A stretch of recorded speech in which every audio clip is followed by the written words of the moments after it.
American Indian. If you're going to deal with justice, wait just a minute. If you're going to deal with justice, listen to what I'm going to say. Go ahead. If you're going to be a just people in this society, this land here really belongs to the so-called American Indian. Who took it right? That's justice.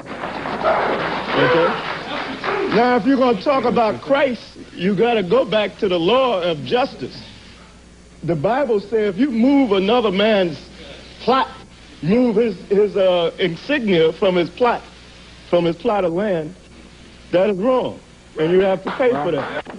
This is the book of Ecclesiasticus, chapter 44. Let us now praise famous men and our fathers that begat us. The Lord have wrought great glory by them through his great power from the beginning. Such as did bear rule in their kingdoms, men renowned for their power, giving counsel by their understanding and declaring prophecies. Leaders of the people by their counsels and by their knowledge of learning meet for the people, wise and eloquent in their instructions. Such as found out musical tunes and recited verses in writing. Rich men furnished with ability, living peaceably in their habitations. All these were honored in their generations and were the glory of their times.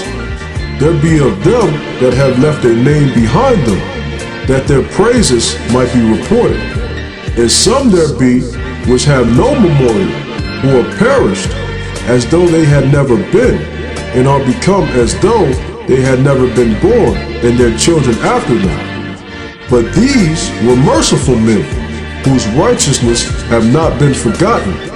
With their seed shall continually remain a good inheritance, and their children are within the covenant.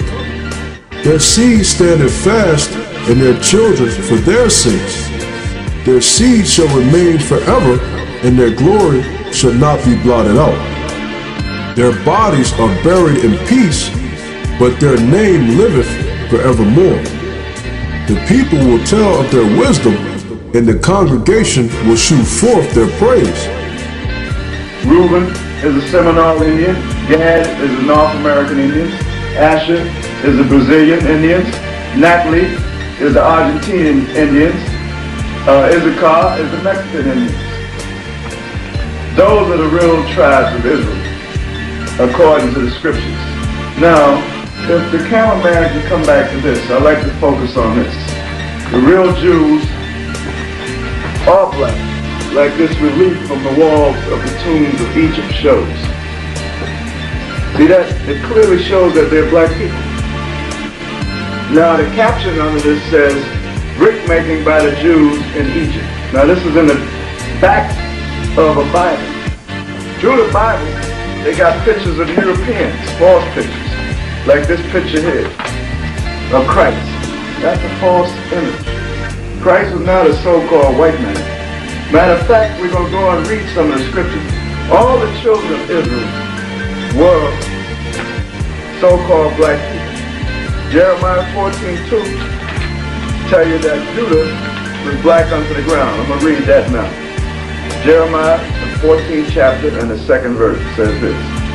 Judah mourneth, and the gates thereof languish. They are black unto the ground. So that's telling you that the tribe of Judah is the color of the earth. If you dig up the earth, it's different shades of brown. Now I'm going to go to the book of Amos. And we're going to find out the color of the whole nation of Israel. Amos, the 9th chapter, and the 7th verse says this. Bear with me a minute. Are you not as the children of the Ethiopians unto me, O children of Israel? So what is that saying? That's saying that the Israelites look like the Ethiopians. Now, I want to go and get the color of Christ, because the color of Christ is in it. Also, Christ's birthday is in the Bible. So I'm going to the book of Revelation, and we're going to see what color Jesus Christ is. This is Revelations. I'm going to read the 1st chapter and the 1st verse, the revelations of Jesus Christ. Now I'm going to jump down to the 13th verse and read down to the 15th. And in the midst of 7 candlesticks, John on the Isle of Patmos saw this vision of Christ. one like unto the Son of Man, clothed with a garment down to his foot, and girded about the paps with a golden girdle, like you see us wearing girdles, because this is the customs of our forefathers. That's the reason why we wear girdles and armbands in the Eastern garments, because it's a custom of our forefathers. Now the 14th verse, his head and his hairs were white like wool. He had woolly hair, not like the image they show you, as white as snow, and he was fully gray. And his eyes were as a flame of fire. His eyes were red because he was a wine drinker. Like it alluded to him in the book of Genesis, the 49th chapter, it says his eyes would be red with wine. And his feet in the 15th verse, like unto fine brass, as if they burnt in a furnace. So he was a very dark brown-skinned man. Brass is brown, and if you burn it, it's very dark, meaning he's a very dark-skinned man. Now, I'm going to go from there and go to the book of Luke, and I'm going to read about Christ's birthday. Because recently you had a holiday called Christmas, and they told you that Christ was born on December the 25th. That's a lie. In the book of Luke, the 2nd chapter, and the 40th to the 42nd verse, it states this: And the child grew and waxed strong in spirit, filled with wisdom, and the grace of the power was upon him. Now his parents went to Jerusalem every year at the feast of Passover. Passover come in the springtime. And when he was 12 years old, meaning on his 12th birthday, they went up to Jerusalem after the custom of the feast. So that clearly states that Christ was born in the springtime on the Passover. Okay, now I'm going to pass it on to the next brother, Masha. But I would not have you to be ignorant, brethren, concerning them which are asleep, that ye sorrow not, even as others which have no hope. For if we believe that he died and rose again, even so them also which sleep in death will God bring with him. But this we say unto you by the word of the Lord, that we which are alive and remain unto the coming of the Lord shall not prevent them which are asleep. But the Lord himself shall descend from heaven with a shout, with the voice of the archangel, and with the trump of God, and the dead in hell shall rise first. Then we which are alive and remain shall be caught up together with them in the clouds, to meet the Lord in the air.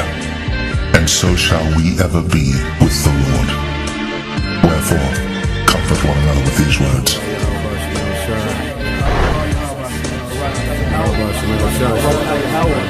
Barakatah Yahweh Shah, Barakatah Yahweh, Barakatah Yahweh, Barakatah Yahweh Shah.